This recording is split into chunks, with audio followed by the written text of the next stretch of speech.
No a páni, takže mi to trvá razne otáčať. Sme tu znova ako parackom dome zvukovú stopu, či sedí a potom to oficiálne spustíme.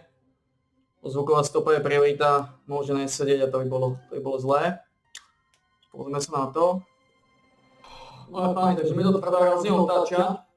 Zvuková stopa sedí, takže môžeme ísť na to, páni. Je 5.9.2025. Máme tu 656. Relaxačný tréningový deň, je 5.9.2025. Je piatok, ale sú klikožruty 100, 90, 80, 70 a 60 kliksterov. Ideme to hneď rozprúdiť, pustíme týchto pičov ako podmas, ideme 100, 100 kliksterov, 100 klikožrutov, začíname 16-13. Good you are. This is unacceptable for German football. One such nation is Germany, and that's where we begin in this edition of Scoreline, visiting Slovakia, losing by 2-0. David Hanko, David Strelic with the goals either side of halftime. You look at those statistical figures, you think, oh, Germany played well, but they were just unlucky. 70% possession, 14 shots with the 4 on target. But Ian Joy, that is not the story of this game. You might look at a statistical profile, and in some ways there are lies, there are damn lies, and there are statistics, because Germany were outplayed today. They didn't really put in much of an effort, and they were fairly soundly beaten come the end of this game.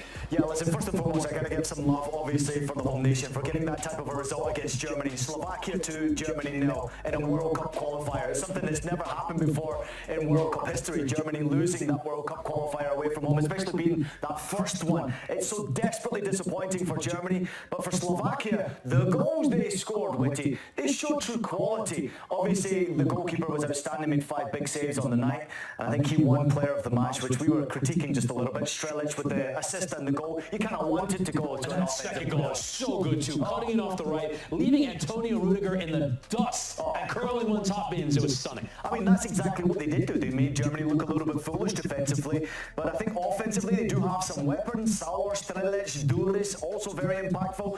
Lubutka in midfield, outstanding player. I know you're familiar with his style of play. I mean, they've got some experience in that midfield. And I do think that it was always going to be a difficult game for this Germany, right? Please remember, everyone, this is not the previous Germany. This is not the Germany from 2014. We're miles away from the quality that Germany need to be, and they were beaten by the better side today. I know the stats say it, Quintin, you pointed it out. The stats simply say that Germany had chances and Germany should have scored. Not the case. When you're watching this game, you see a very even matchup, and you see a Slovakia side who took their chances. I want to pick up, though, something you said, though, on this Germany team, that it's not the same as it was before. Yeah. You still look at the team, though. Joshua Kimmich in midfield, Florian Wirtz went for 130 million over to Liverpool. Karim Adeyemi comes off the bench. Serge Gnabry comes in. Do you feel like, and we'll talk about this in full detail, that is there a dearth of talent in Germany, or are there other issues? Let's hear from our Rafa Honigstein, our German football correspondent, on the reaction to this loss. Germany have lost their first ever away game in a World Cup qualifier. That's how historic the defeat away to Slovakia was, and it was an absolutely awful performance in that 2-0 defeat by Julian Nagelsmann's side. No structure, no individual class, and defensively all over the place. Anything but a defeat would have been a travesty, because they fully deserved to go down 2-0, if not more.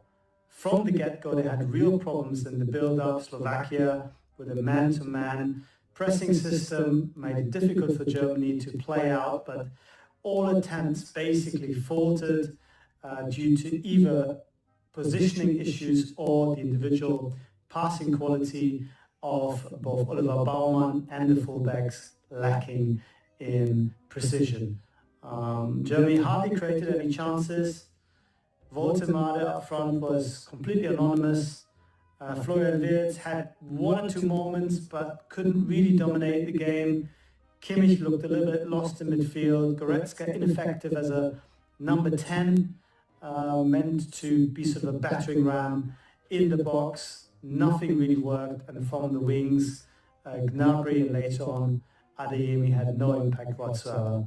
Lots of food for thought for Nagelsmann, who now has presided over a 3rd successive defeat in a competitive game after Germany's 2 losses at the Nations League in June, and all to do with a real uphill battle as far as winning back the trust and confidence ahead of that game against Northern Ireland, who suddenly has become a must-win game for Germany in its qualification group. What a night. And more on that doubt about Germany qualifying for the World Cup in a moment, but it is worth remarking upon the stat that he starts with there. Yeah. They've never lost an away World Cup qualifier, and here they are losing to Slovakia in 52 attempts they hadn't lost before today. But I want to get back to the point that you raised earlier, which is this team just not good enough? Because there are plenty of players that are rated highly, they went for big transfer fees, and it is still Germany. But do you feel like this team has fallen off to the point where now losing away to Slovakia is not a surprising result? I feel like it's still fairly stunning. They still outclass Slovakia in terms of talent. What isn't coming together for the group?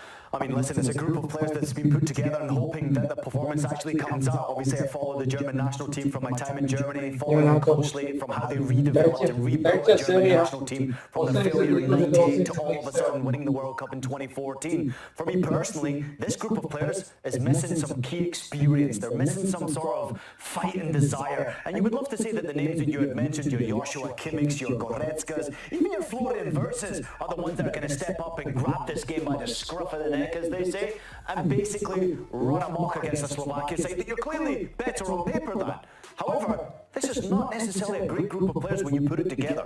Let's put it into perspective. You've got a Voltemade who just went to Newcastle for a ridiculous sum of money, who can't even get a shot on target. This guy is struggling for effort. He just struggled to get involved in the game. He looked lost out there. Looked like he didn't know his position he was playing. Tactically had no clue how to get involved in this game. You had a Florian Wirtz who was obviously frustrated. He's the one who's trying to always play make and always trying to create. But the biggest frustration about Florian Wirtz, in my personal opinion, is when your team needs you to turn up, and you've seen his Liverpool fans already, he's sort of the player that sometimes doesn't necessarily turn up. He turns up in the other games. He'll get a hat-trick, he'll get himself a couple of assists, he'll get those big assists, and then all of a sudden he's a hero again. That's why all that money was paid by Liverpool for him, because he clearly has potential. But these big games you've got to turn up in. And then defensively, it's absolutely embarrassing. You pointed out the wonderful finish from Strelic, which is outstanding. But you're going up against Real Madrid centre-back and Rudiger.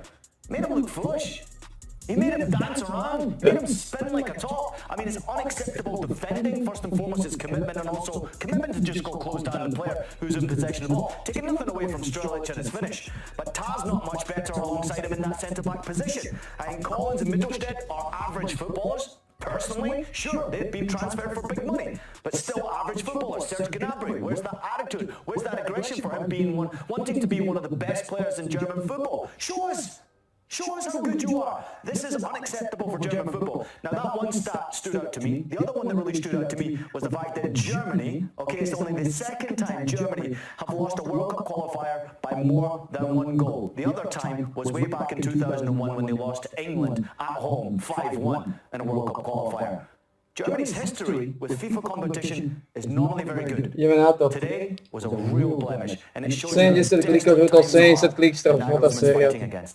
Are you worried now that Germany might not qualify for the World Cup? Because here they are in this group with Slovakia. It's only a 14 group, so basically you've got to beat Northern Ireland and Luxembourg in both home and away matches, and you got to beat Slovakia at home by a significant enough margin to overturn this deficit. This is what the table looks like. Northern Ireland having beat Luxembourg in the other game, Germany could potentially then enter a playoff. One game in, are you already worried that they might not be at this World Cup next summer?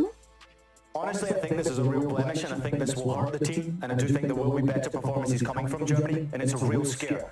But you've got to take care of business against Northern Ireland. Those next two games are against Northern Ireland and Luxembourg are at home before you then have the same opposition away from home back to back. So I would imagine they take maximum points there. The Northern Ireland one I'm slightly worried about. I'm just going to throw it out there. That's a difficult place to go play. But this Germany team, if they perform like that, they'll struggle against Northern Ireland. They may even struggle against Luxembourg, who have talent in their ranks as well.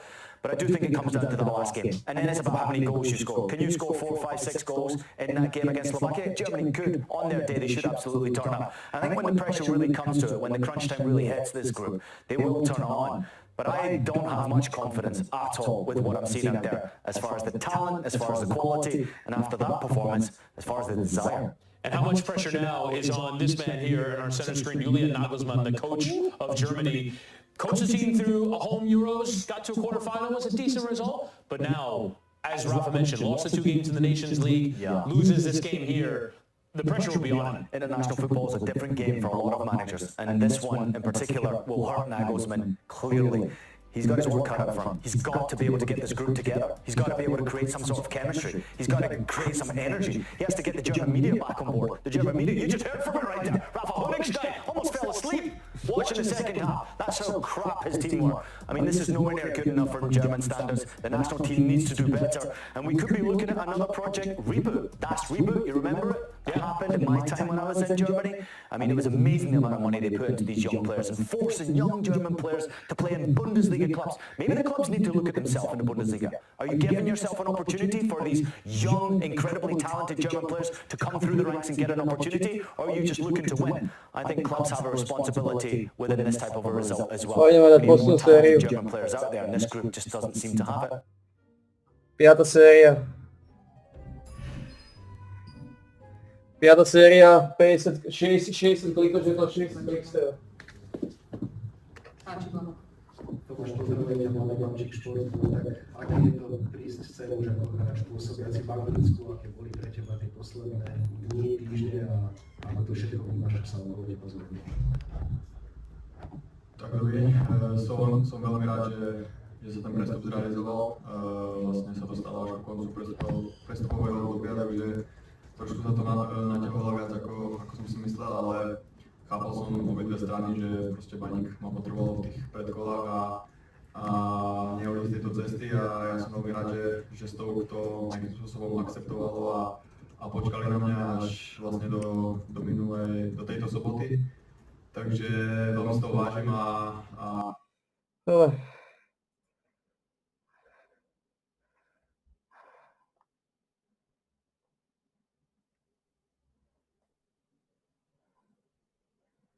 Dobre, je to za nami, páni. Je to za nami.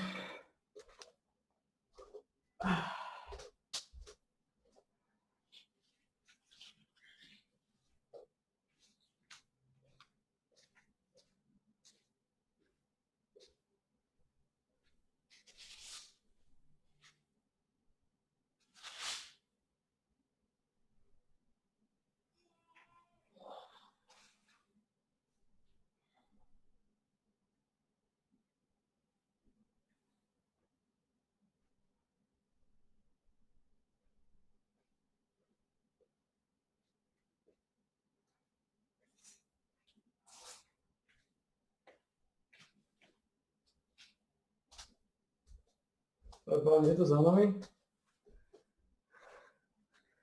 Zrekapitulujeme si to.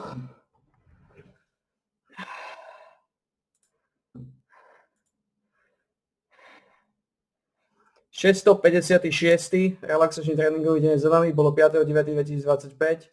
Skončili sme 16.25, segment trval 13 minút.